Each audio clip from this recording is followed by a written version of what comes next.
Proses evakuasi warga negara Indonesia di Iran, kita akan bertanya kepada salah satu warga negara Indonesia, Saida, yang saat ini sudah berada di Baku, Azerbaijan.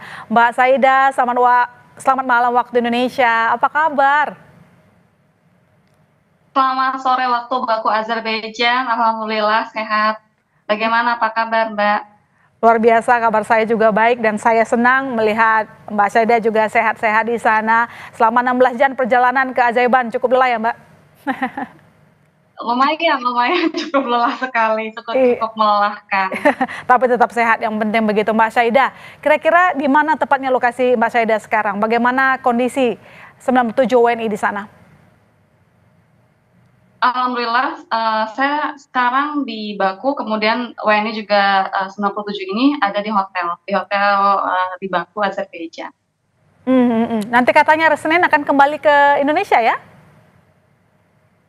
Insya Allah, karena kan sekarang ada kloter per kloter ya. Hmm. Kemungkinan nanti malam ini di, eh, diberi tahu, kemudian kan masih pendataan, terus besok mungkin ada dari jam 5, jam berapa, ada per kloter. Nanti insya Allah Senin atau malam atau Selasa mungkin sudah sampai di Indonesia insya Allah. Oh, besok itu pun atau hari Senin pun itu per kloter ya? Nggak berbarengan, maksudnya tuh gimana Mbak Iya, Saida? Oke. jadi gini, karena kan harga tiket itu lumayan kan, menurut informasi dari Tono sendiri gitu kan. Terus, jadi misalnya besok itu diterbangkan jam 5, kemudian juga kan akses terbatas, tidak bisa semuanya langsung berbarengan pulang. Jadi jam 5 ada pemberangkatan ke Indonesia, kemudian juga ada misalnya jam 8, kemudian jam 9, kemudian misalnya jam 11, jam berapa seperti itu, mungkin ada besoknya lagi sampai semuanya di 7 itu dievakuasi. Oke, dan seluruh WNI yang melelahkan karena dan seluruh WNI yang bersama-sama dengan Mbak Saida saat ini semua bersiap untuk pulang dan keadaan mereka juga sehat-sehat ya Mbak? Iya, alhamdulillah sehat. Mungkin ada pas kemarin kami di perbatasan itu ada beberapa yang tertahan karena kan ada yang bawa bayi, kemudian bayinya itu belum ada paspor gitu. Tapi alhamdulillah bisa sampai apa namanya di perbatasan karena kan ada di Astara itu ya, Astara perbatasan Iran dan Azerbaijan. Itu lumayan nunggunya sampai 16 jam tadi. Mbak Saida, mungkin bisa diceritakan waktu pertama ada serangan di Teheran sebelum Mbak Saida dievakuasi ke Baku. Apa yang terjadi di sana? Apakah memang sangat menggemparkan sehingga membuat Mbak Saida ini memilih untuk ikut dalam proses evakuasi di gelombang pertama?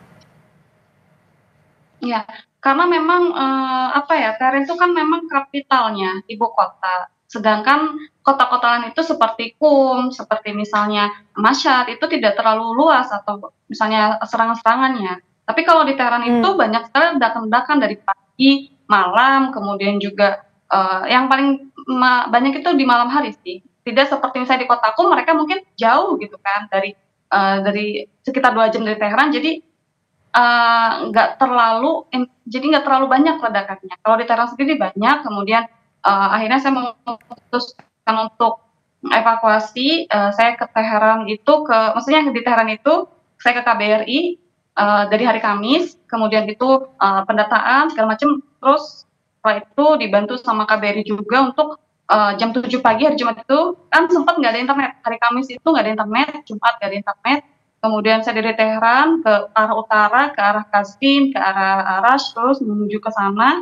Perjalanan sekitar itu sebenarnya kalau normal tidak berjam-jam seperti itu, tapi karena memang banyak sekali pemeriksaan di polisi itu pemeriksaan lagi, hampir alhamdulillah menuju Astara. Kemudian juga di sana masih dicek lagi, bahkan sampai malam karena ada warga negara Cina di sana ya. Terus sudah gitu selesai, warga negara Cina sudah selesai keluar, kemudian Indonesia, kemudian di perbatasan itu masih dicek lagi. Terus alhamdulillahnya KBRI juga sangat membantu, di sana juga sangat melayani, mengarahkan, kemudian sampai hotel pun ada Pak Duta Besar terpilih ya, Pak Roliansyah itu juga ikut membantu. Kami dijemput sama Pak Roli, Masya Allah, terima kasih banyak Bapak. Terus sampai hari ini kami sedang istirahat. Insya Allah mungkin besok ada penerbangan. Ya, dan Mbak Syaida tidak sabar akan segera bertemu dengan keluarga ya, Mbak? Iya, alhamdulillah Nah, ketemu dengan karena keluarga. pasti Ya, saya yakin Mbak Syaida ingin memberikan kabar kepada keluarga, maka dengan itu kita juga terhubung dengan adik Mbak Syaida yang berada di Bogor, Jawa Barat, ada Mas Abu Bakar. Mas Abu, selamat malam. Selamat malam. Satu frame sama kakaknya Mbak Syaida. Bahagia, Mas? Alhamdulillah. Alhamdulillah. Bagaimana Mas respon keluarga ketika mengetahui ada konflik Iran dengan Israel yang semakin memanas? Pertama kali mengetahui adanya tensi yang cukup panas di sana. Apakah Mas Abu, keluarga maupun ibunda orang tua begitu sempat begitu gelisah dengan kondisi Mbak Syaida? Iya, tentu saja mereka sangat gelisah ya, terutama ibu saya sendiri dan juga kakak-kakak saya, bahkan saya sendiri pun merasa sangat gelisah ketika dengar kabar konflik seperti itu ya. Iya, dan saat gelisah apa respon dari orang tua? Karena saya sempat dengar ibu juga sempat drop ya, Mas? Iya, ibu sempat drop apa ya? Karena kan dia tuh ibu saya orangnya kalau sedih jarang ditunjukin gitu di depan anak-anaknya, di depan saudara-saudara gitu. Dan tiba-tiba kemarin tuh ngedrop sendiri, keadaannya mulai agak parah ya, meriang dan sebagainya. Dan sekarang ketika mengetahui kakak Mas Abu akan segera pulang ke Indonesia, situasi beliau sudah membaik? Sudah membaik dan better lah. Alhamdulillah kalau begitu. Mas, waktu kejadian kira-kira karena tadi Mas Abu menceritakan sempat panik begitu ya, sangat mengkhawatirkan sang kakak. Apakah sempat mencoba berkomunikasi dengan pihak Kemenlu atau mungkin ingin segera begitu Mbak Syaida bisa pulang ke tanah air? Iya, semua keluarga saya ya itu sangat ingin sekali cepat-cepat pulang dari Iran karena takut terjadi suatu hal yang tidak ingin terjadi gitu. Nah, karena ada kakak saya yang pertama itu Mas Daud ya, dia sampai minta ke beberapa teman ya untuk memulangkan Syaida. Saya ke Mbak Syaida kalau begitu. Mbak Syaida kan satu dari 97 orang yang memilih untuk pulang dan mau dievakuasi ke Indonesia begitu. Tapi yang kami ketahui juga bahwa kemarin laporan dari Kemenlu juga banyak juga warga negara Indonesia yang memilih untuk tidak pulang dengan alasan situasi aman di sana. Tapi mungkin Mbak Syaida punya keterangan informasi hasil percakapan dengan mereka. Apa alasan terbesar mereka tidak pulang? Padahal yang kita tahu adalah eskalasi semakin memanas. Apalagi sekarang Amerika Serikat sudah ikut campur dalam perang ini.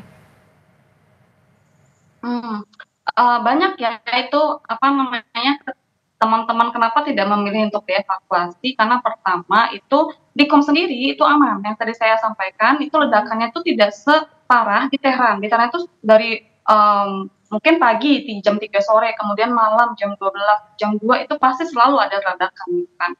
Nah, di Qom sendiri itu tidak ada ledakan, mungkin ada satu dan itu pun tidak terlalu terdengar, bahkan aman.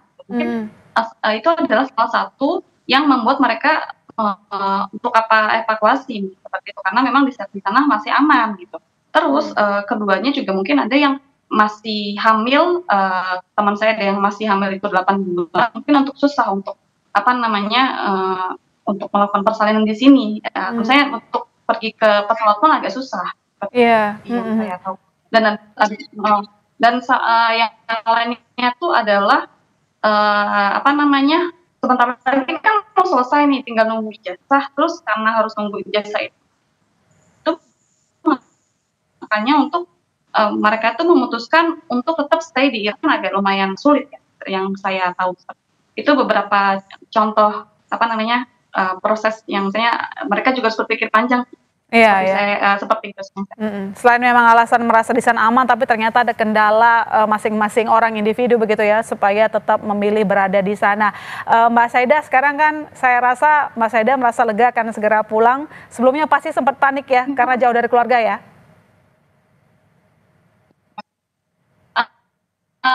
Panik, pasti Oh, oke. panik ya, karena kan memang saya di sini sendiri. Tahu Iya. biasanya memang dari dulu pas masa Amin itu nggak tidak seramai ini gitu. Masa Amin itu Oke. juga ada pernah berapa kali, itu nggak separah yang sekarang gitu. Akhirnya saya memilih untuk Iya, dan karena kemarin sempat panik, tapi sekarang sudah satu layar dengan sang adik, begitu mungkin ada yang ingin disampaikan kepada adik, Mas Abu.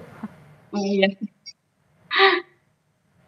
Alhamdulillah sih saya selalu menyampaikan kepada keluarga saya sendiri pun tidak harus saya panik, tetap tenang, tetap jaga kondisi kesehatan. Saya pun seperti itu. Jadi karena kan kalau kita panik nanti akan ngedrop gitu kan. Jadi tetap tenang, tetap waspada, itu aja sih. Terus juga terima kasih juga untuk KRI, Kemlu juga, terus kemudian atas pertahanan itu sangat membantu, itu kemana-mana pun sampai ditungguin sampai harus masuk baru mereka akhirnya pergi lagi gitu. Iya, Mas Insya Abu, Allah.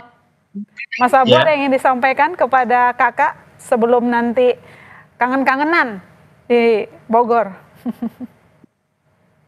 Ya mungkin cuma nanyain kabar ya, gimana situasinya sekarang kan udah lumayan membaik dan kami pun sering saling berinteraksi di WhatsApp ya. Jadi setiap waktu kita membagi kabar gitu. Ya mungkin tidak ada ya kalau di sini ya. Sudah semua soalnya. Iya ya, memang kalau relasi kakak adik begitu ya. Terima kasih Mbak Saida, terima kasih Mas Abu telah bercerita di Kompas Malam. Mbak Saida, semoga selamat sampai Indonesia, bertemu kangen dengan keluarga. Ibu sudah sangat rindu dengan Anda. Terima kasih sekali lagi Mbak Saida, Mas Abu, selamat malam.